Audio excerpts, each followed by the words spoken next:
यति गोरे होते तो क्या करते योगेश्वर। जब काले रंग पर ही दुनिया मर जाती है, जब काले रंग पर ही दुनिया मर जाती है। शाम तेरी बंसी पागल कर जाती है, शाम तेरी बंसी पागल कर जाती है। मुस्कान तेरी मीठी पागल कर जाती है, मुस्कान तेरी मीठी घायल कर जाती है। शाम तेरी पागल कर जाती है, मुस्कान तेरी मीठी घायल कर जाती है। शाम तेरी पागल कर जाती है। बोलो बंसी वाले की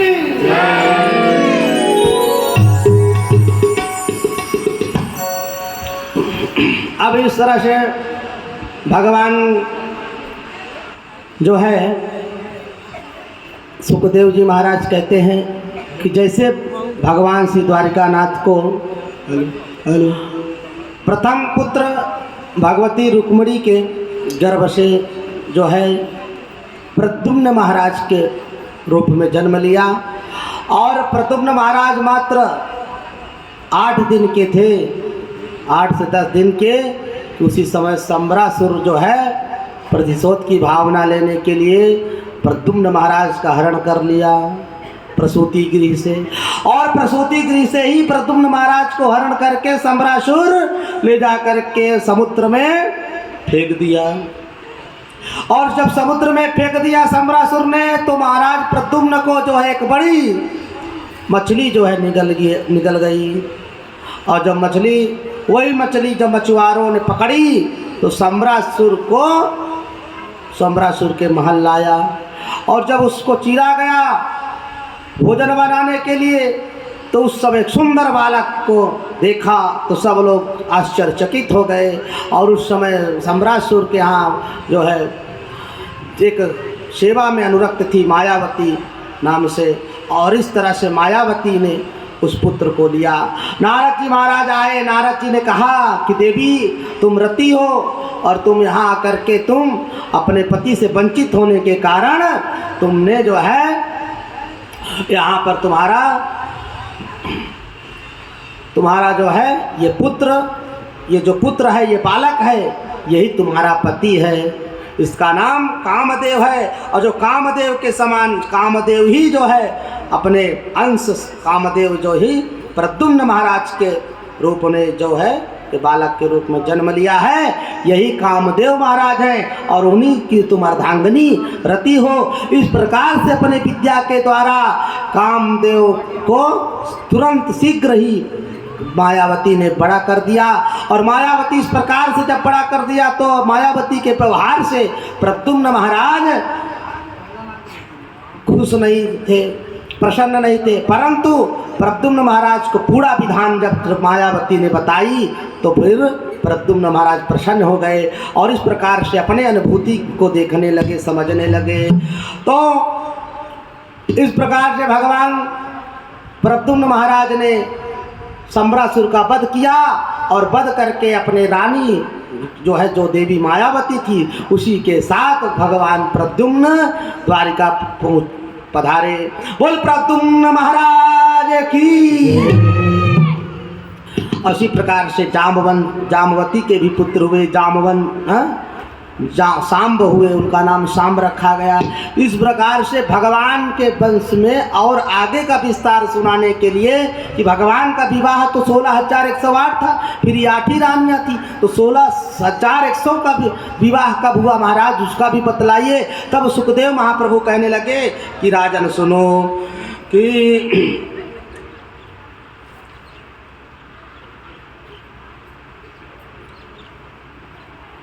ततो निरुद्धं सहसूर्यावरं रथं समारोप्य कुशस्थं रामादयो भोजकटादशारः सिद्धाखिलार्थ मधुसूदनाश्रया।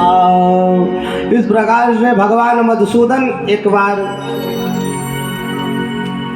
समस्त रानियों का संदेश, जो भौमासुर नाम का एक बहुत बड़ा पृथ्वी का पुत्र था जिसका नाम भौमासुर था, वो बहुत आतताई था और बहुत ही पराक्रमी और ये जो है अहंकारी और राक्षस हो गया। इसने जो है प्रत्येक, जैसे भगवान रास रचाए थे बचपन में, तो भगवान के रास के प्रभाव को देख करके ये भौमासुर को भी मन में आया कि हम भी सब देवियों, सब राजकुमारियों के साथ रास रचाएंगे और राजाओं से युद्ध करता, उनकी कुमारियों को लेकर के कन्याओं को जेल में बंद कर देता। इस प्रकार से 16,100 राजाओं को जीत करके उसने जो है अपने कारागृह में बंद कर दिया। और चारों तीनों तरफ से तो बहुत बड़ी बड़ी खाई हैं, उस खाई में अगर गिर जाए तो बड़े बड़े तिमंगल मंगर खा जाएं। और सम्मुख एक जो है द्वार था, उस द्वार में एक मुर नाम का दैत्य स्थापित किया, जिसका मुंह 5 मुंह वाला मुर दैत्य को बैठा दिया। अब कोई राजा सामना ही न कर पाए। भगवान सुने तो भगवान ने कहा ठीक है चलो हम चलते। भगवान आए तो पहले भगवान ने युद्ध करके उस मुर दैत्य को भगवान ने उसका उद्धार कर दिया। तब से भगवान का नाम क्या हो गया? मुरारी। बोल मुरारी कृष्ण भगवान की। क्योंकि मुरारी का पद भगवान ने किया कि मुर माने वो जो दैत्य था और अरि माने शत्रु, जो मुरारी के शत्रु द्वारिकाधीश। अरे मुरारी को कौन मारा? द्वारिकाधीश। तो इस प्रकार से भगवान जो उसको मुर को नष्ट किए तो उन भगवान का नाम मुरारी पड़ा।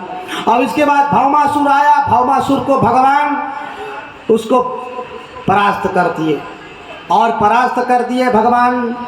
और इस तरह से भौमासुर के जो कारागृह में बंद हुई 16,100 रानियां, सबको मुक्त कर दिया।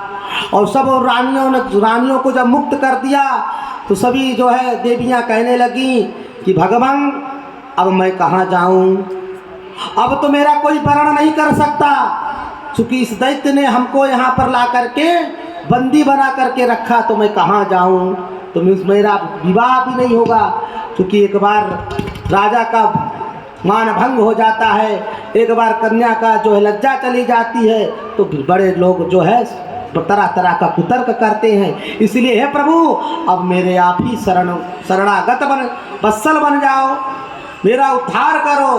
तब भगवान ने कहा ठीक है देवी तुम चिंता मत करो, हम सब तुम्हारे मन जैसे तुम्हारे मन में है उसी प्रकार से हम तुम्हारे मनोकामना पूर्ण करेंगे। और इस प्रकार से भगवान ने सबके साथ भगवान विवाह किया और 16,000 सब रानियों के साथ भगवान एक साथ विवाह किया। और इस तरह से भगवान का विवाह हो गया, 16,108 रानियों का विवाह हो गया। जो भगवान का तो काम है सबको तारना। भगवान का काम क्या है? सबको तारना। भगवान तो अपनी कृपा दृष्टि से सबको तार देते हैं, और इसलिए भगवान का अवतार भी इसीलिए है कि सबको कल्याण करना। तारणहार भी बोला गया ना भगवान को। तारणहार का मतलब है सबको तारना।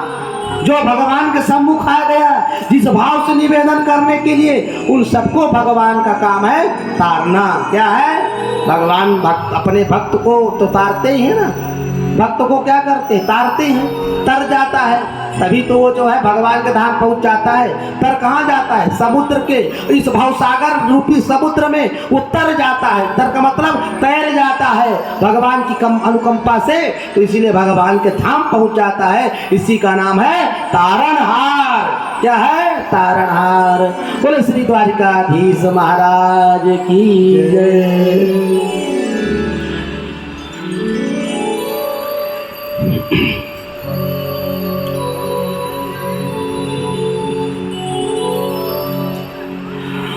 भगवान के इस प्रकार से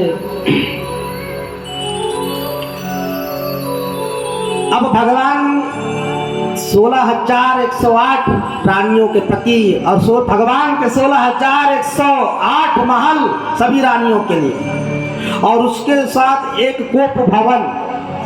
क्या भवन? कोप भवन। कोप भवन का मतलब है कि जैसे आज हमारे पतिदेव ने हम 10 दिन से कह रही थी लेकिन हम हार नहीं आया, 10 दिन से कह रही थी लेकिन हार नहीं आया, 10 दिन से कह रही थी ये नहीं आया, तो इसलिए जो है उसका कोप भवन बनाना पड़ता था भगवान को। और कोप भवन में जब बनाने के बाद वहाँ पर होता क्या है कि देवियाँ जाएंगी बिना कुछ चर्चा किए ही वहीं पर अपना आराम फरमाएंगी, और जो है तब पतिदेव आएंगे स्वामी जी तो खोजबीन करेंगे कि देवी गई कहाँ। तो देवी को जब कहीं नहीं मिलेगी तो डायरेक्ट सीधा कोप भवन में देवी को आ पाएंगे देवता। तो इस प्रकार से कौन देवता? पति देवता। तो इस प्रकार से जो है भगवान ने 16,108 महल और उसके साथ साथ कोप भवन सब बनवा दिए। अब भगवान के 10 हर एक रानियों से 10 पुत्र और 1 कन्या। कितने? और हाँ, अब 10 पुत्र तो हो गए। अब उन 10 पुत्रों से हर एक राजकुमार के साथ राजकुमार को फिर सब हर राजकुमार को 10-10 पुत्र। कितने पुत्र? यानी कि जैसे कि प्रद्युम्न महाराज को 10 पुत्र हुआ। प्रद्युम्न महाराज यानी कि समझिए कि जैसे कि रुक्मणी देवी से प्रद्युम्न आदि 10 भाई हुए, जामवती देवी से सांब आदि 10 भाई हुए, जो वीर बहुत बड़े बड़े पराक्रमी थे, योद्धा थे जो भगवान के। इसलिए सबका वर्णन नहीं किया गया इसमें, सबका वर्णन इसमें नहीं है, इसलिए वे प्रमुख संज्ञावत नामों को देखते हुए यहाँ पर भागवत जी में वर्णन है। सांब और महाराज अनिरुद्ध जो थे तो प्रद्युम्न जी, हाँ, वो प्रद्युम्न महाराज के पुत्र थे अनिरुद्ध। कौन थे?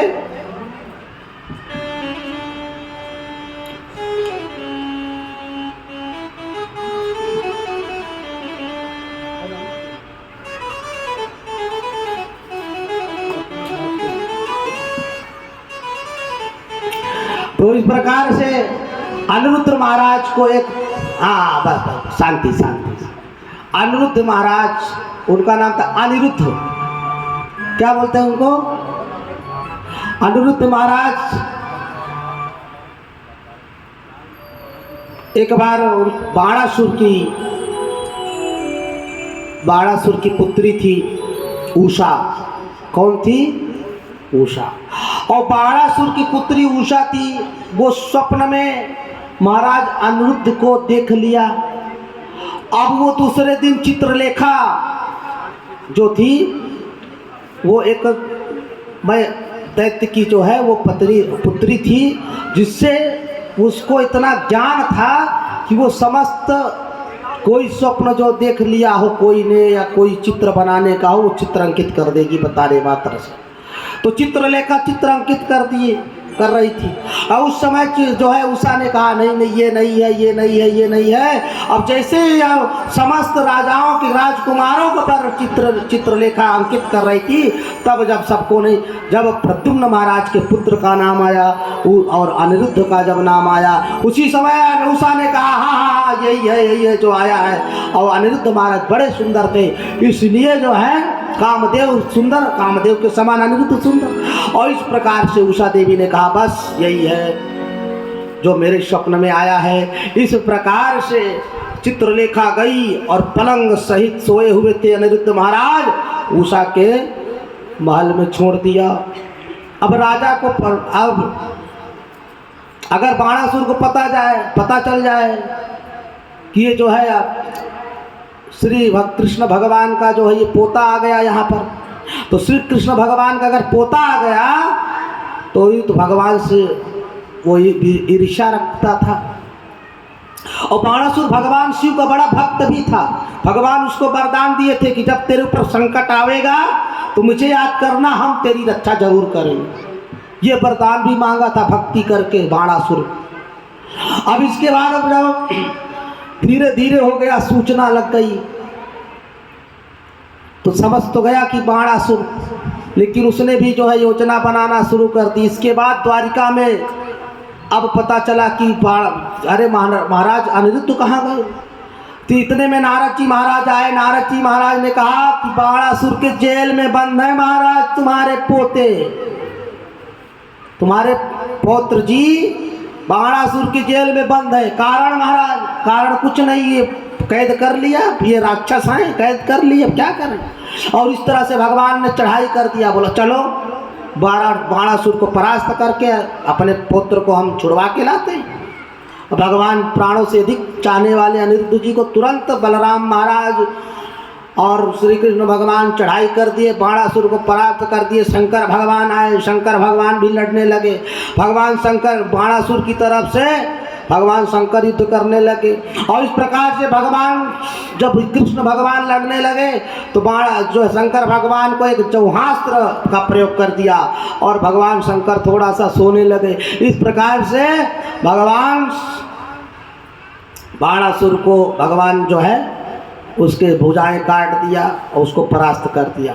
और इस प्रकार से जो है भूषा बाणासुर स्वयं लज्जित होकर के और भगवान श्री कृष्ण को अपनी पुत्री, भगवान श्री कृष्ण के पौत्र को अनिरुद्ध जी को अपनी पुत्री उषा को दे दिया और विवाह करके इस प्रकार से भगवान श्री कृष्ण पोता श्री अनिरुद्ध जी महाराज और अपनी धर्म पत्नी उषा देवी के साथ द्वारिकाधीश में पधारे। बोले द्वारिकाधीश भगवान की।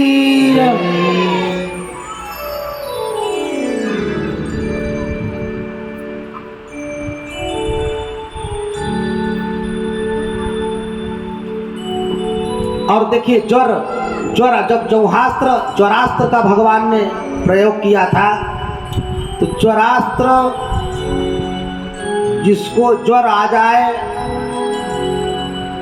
नमामि त्वांत शक्तिं परेशं सर्वात्मानं केवलं ज्ञाप्तिमात्रं विश्वोत्पत्तिस्थानं शरोन्दहेतुं तत्तदं ब्रह्मलिङ्गं प्रशान्तं कालो दैवं कर्मजीवः स्वभावो दिव्यं द्रव्यं क्षेत्रं प्राणात्मा विकारः तत्संघातो बीजरो प्रवाह स्वन्मयीशां तन्निवेदं प्रपद्ये।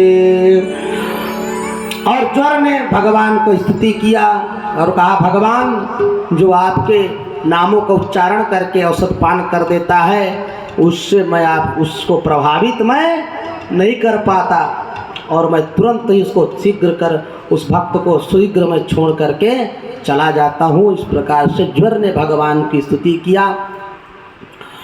अब श्री द्वारिकाधीश भगवान एक बार अपने सभी पौत्रों के साथ भगवान कंदु क्रीड़ा कर रहे थे। क्या कर रहे थे? कंदु क्रीड़ा। कंदु क्रीड़ा का मतलब होता है कि भगवान श्री द्वारिकानाथ अपने पुत्रों के साथ जो था गेंद होता है ना, गेंद, कंदु माने गेंद कहते हैं, गेंद खेल रहे थे। और गेंद खेलते हुए ऐसे एक बच्चे ने जोर से प्रहार किया कि एक कुआं में जाकर के गेंद पड़ गया। और जब कुआं में गेंद पड़ गया तो सब लोगों ने कहा कि हम निकालने के लिए जाते हैं। उसी समय भगवान ने कहा, तुम सब यहीं रहो, हम निकाल के आते हैं। और उसी समय भगवान, जैसे ही बड़ा खाई था गहरा चौड़ा, और उसी समय भगवान ने अपने हाथों से जैसे ही उस गेंद को स्पर्श करने के लिए भगवान उठाए गेंद, उसी समय एक बहुत भयानक बड़ा सा गिरगिट था। क्या था? गिरगिट था। और जैसे गिरगिट को भगवान ने स्पर्श किया और उसी समय जब स्पर्श किया तो वो दिव्य रूप धारण करके प्रकट हो गया।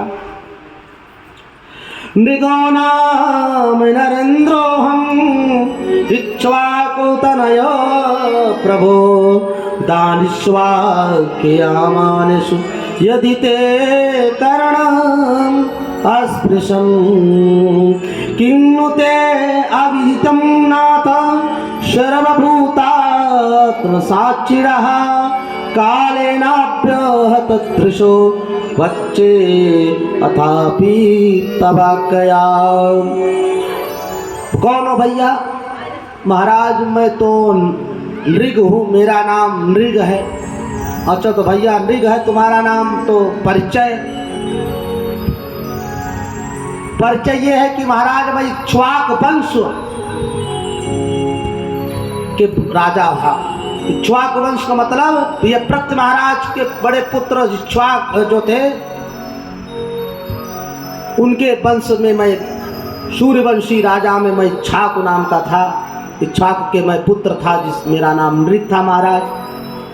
और मेरा प्रभाव ये था कि तुम गिरगिट गाय बने थे, तो महाराज मेरा गिरगिट बनने का कारण ये था कि मैंने इतना दान किया, बहुत दान किया। फिर दान करने के कारण मेरी गति, फिर दान देने के कारण तुम्हारी गति कैसे हो गई कि तुम गिरगिट बन गए? अरे दान देने वाला तो भगवान स्वर्ग धाम का अधिकारी होता है, लेकिन तुम जो है गिरगिट कैसे बन गए?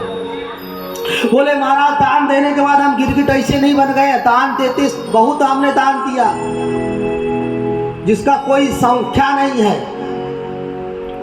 हमने रोज हम असंख्य दान करते थे और गौवे का असंख्य गौवे का दान करते थे। और गाय ऐसे नहीं कि लात मारने वाली गायों का दान करते थे।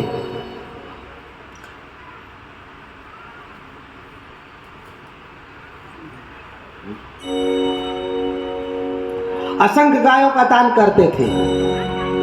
हाँ, असंख्य गायों का दान करते थे। और गाय पैर मारने वाली नहीं।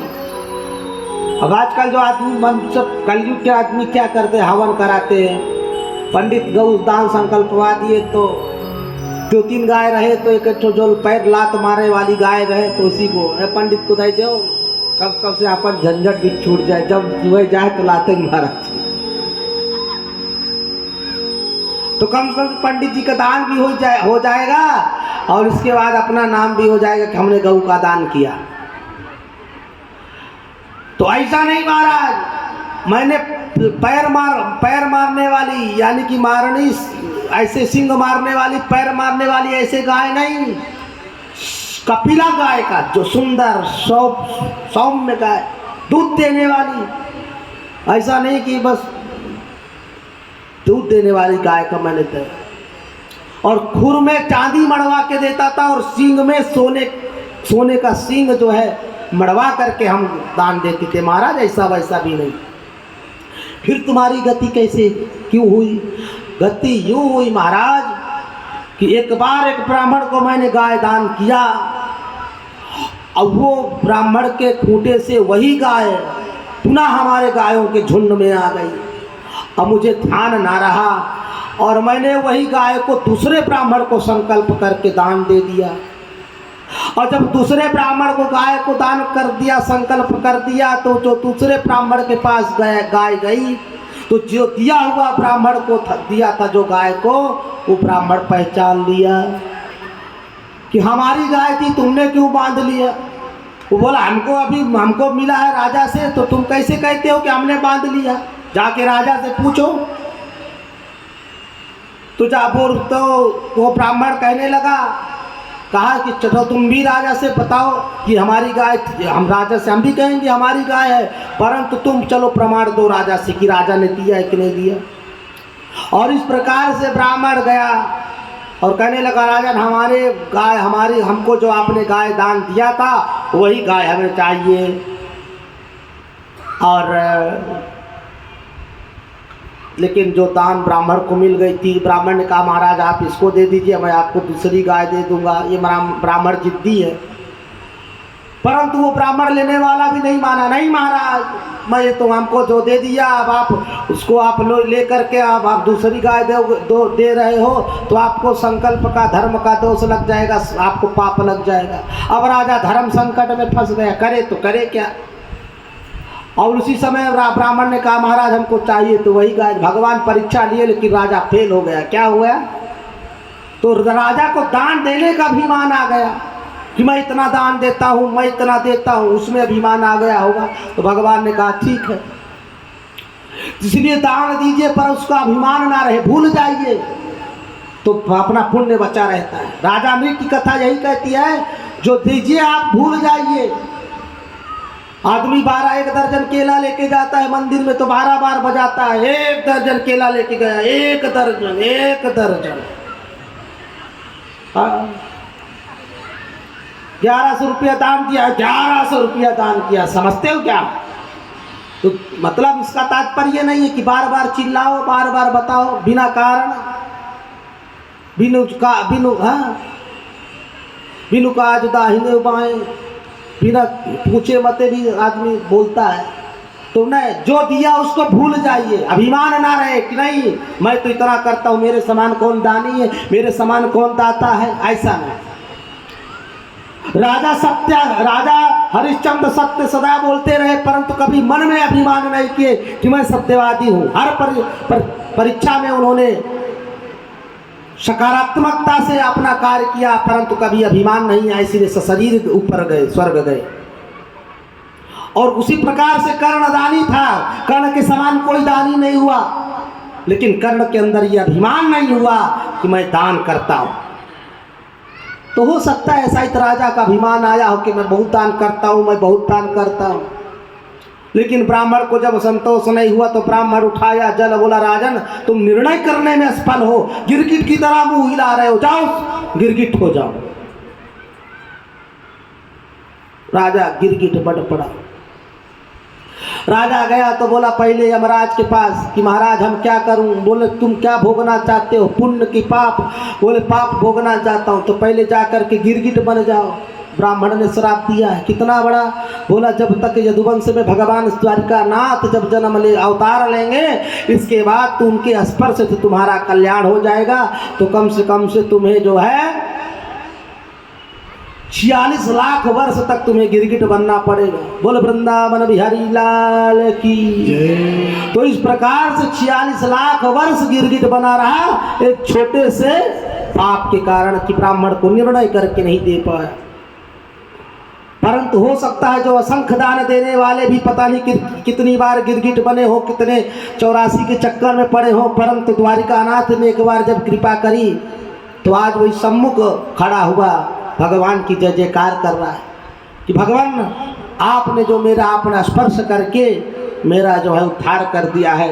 तो हम आपके किस मुंह से, आपसे किस प्रकार से हम जो है आपका धन्यवाद करें कि मया सुनी तरुणी शील रूप गुणोपपन्ना कपिला हेम श्रृंगी न्यायार्जिता रूपकुरा सबसा दुकूलमाला भरणादवाहम। अनेक प्रकार से भगवान की स्तुति करते हुए राजा नृग भगवान के जय जयकार करते हुए इस प्रकार से भगवान की कृपा से भगवान का दर्शन करते हुए भगवान की प्रदक्षिणा करके जो है भगवान के वैकुंठ धाम को चला गया। इसलिए भगवान कहते हैं कि देखो अभी अभिमान मत करो। भगवान ने अपने पुत्रों को पौत्रों को बुलाए और कहा देखो पुत्रों किसी भी कार्य के लिए करो, भगवान पे निवेदन कर दो।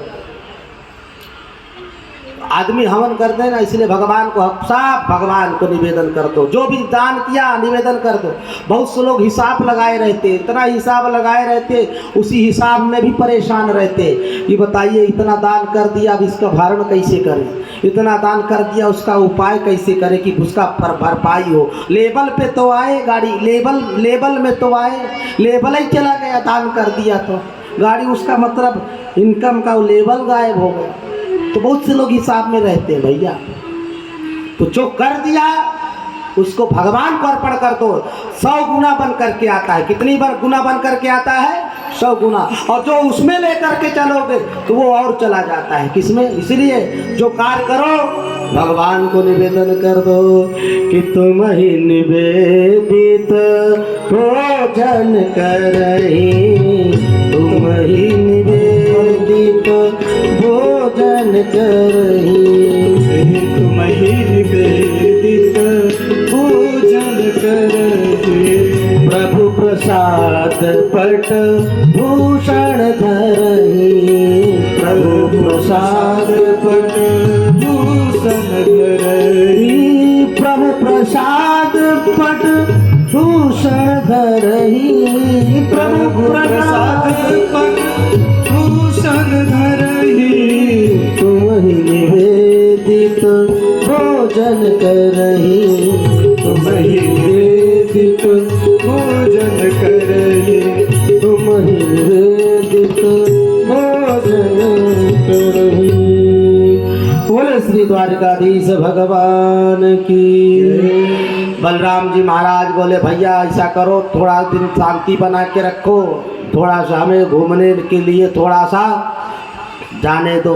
और इस प्रकार से बलराम जी महाराज का ब्रज गमन होता है। ब्रज में आए और खूब स्वागत किया जो है ब्रजवासियों ने भगवान महाराज बलराम जी का। और इस प्रकार से जो है बलराम जी महाराज प्यासे हो गए। और जब प्यासे हो गए तो उन्होंने कहा एक ब्रजवासी का, महाराज जल तो गायब, मटका खाली है। तो बोले खाली है? कैसे खाली है? बोले महाराज अब खाली हो गया, अब क्या करें, मटका खाली।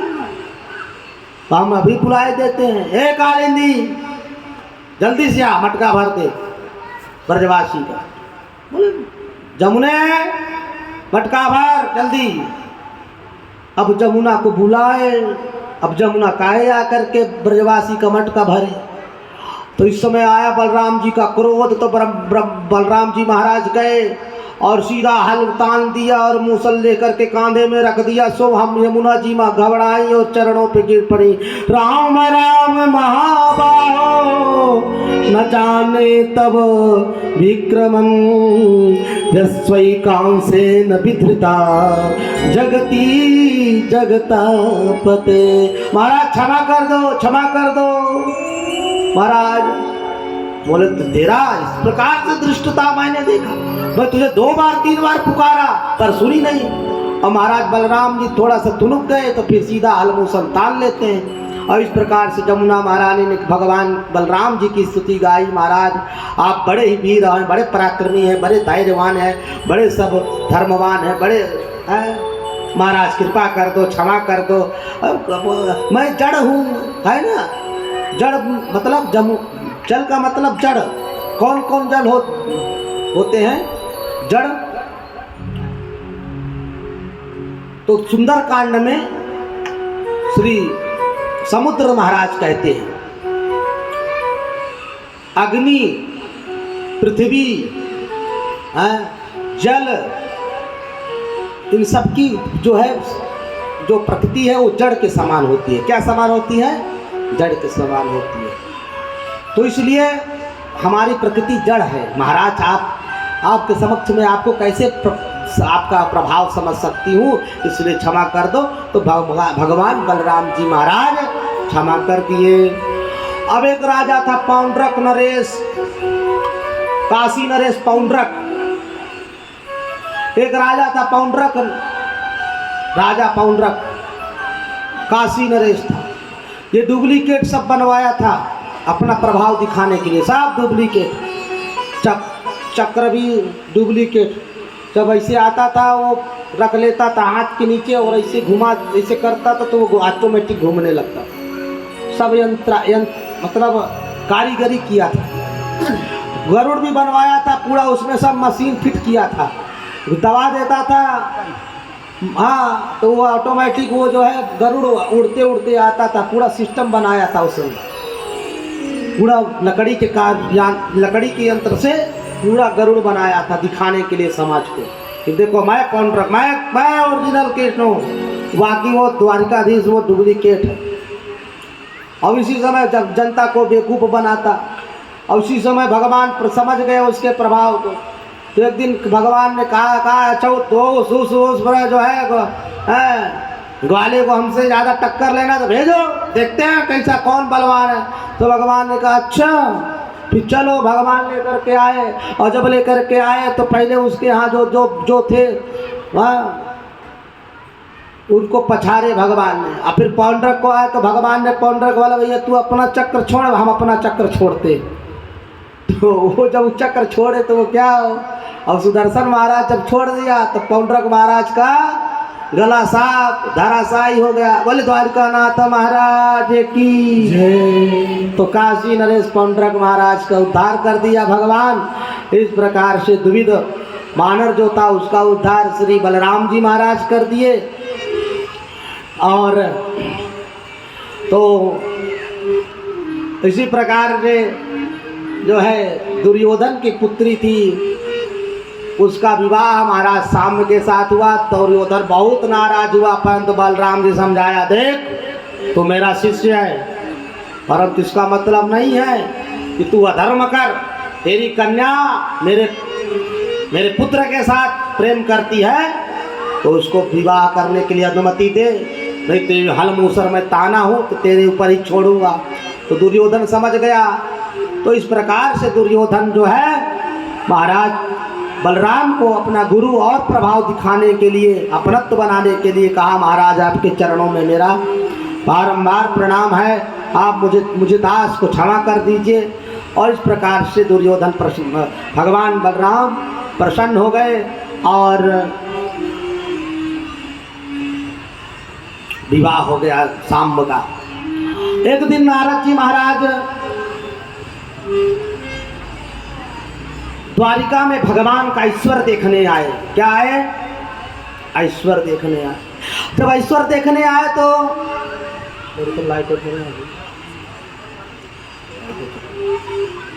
ऐश्वर्य देखने आए तो भगवान के प्रथम महल में भगवान रुक्मिणी के साथ भगवान भोजन कर रहे थे। आप भगवती रुक्मिणी पंखा कर रही थी। भगवती रुक्मिणी पंखा कर रही थी। उसी समय नारद जी महाराज आए। नारद जी ने देखा कि भगवान पा रहे हैं, और भगवान परंतु तुरंत उठ करके नारद जी का स्वागत किया। नारद जी महाराज गदगद हो गए। नारद जी महाराज को ऐसा समाचार भगवान से पूछते हैं, कुशलक्षेम, क्या कहते हैं उसको? कुशलक्षेम। और कुशलक्षेम जब नारद जी ने पूछा तो भरना भगवान ने कहा, आप जैसे महाराज की कृपा रहे, संतों का आशीर्वाद रहे तो हमारा सब चकाचक होगा, इसमें कोई दिक्कत की बात नहीं है। महाराज को तो गुलाब जामुन भगवान ने दिया प्रसादी पाने को। इसके बाद नारद जी महाराज पहुंच गए सत्यभामा महारानी के महल में।